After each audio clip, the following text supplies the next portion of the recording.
จ่องเคยมืดคือหาเงินคำแต่นำปีห้ามก็เก็บปัน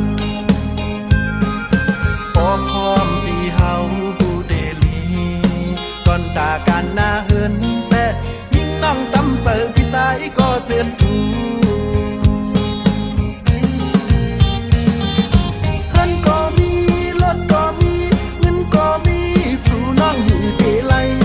ทุกสั่งสู่ใครให้สั่งสู่ใครซื้อสั่งพี่สายซ้อมซื้อปัน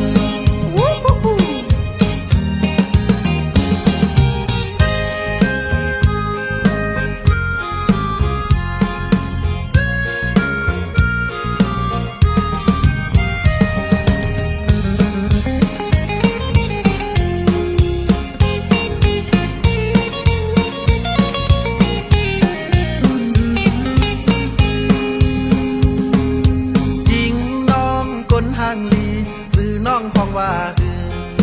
เปแก่นเธอมืดคือเดสายอันตักสู่ถึงสายเปลีอาย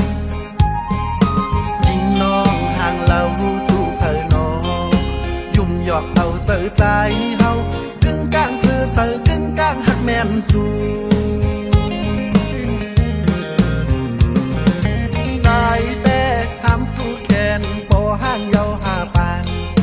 น้องจ่องเคยมืดคือหาเงินคำแต่นำปีห้ามก็เก็บปัน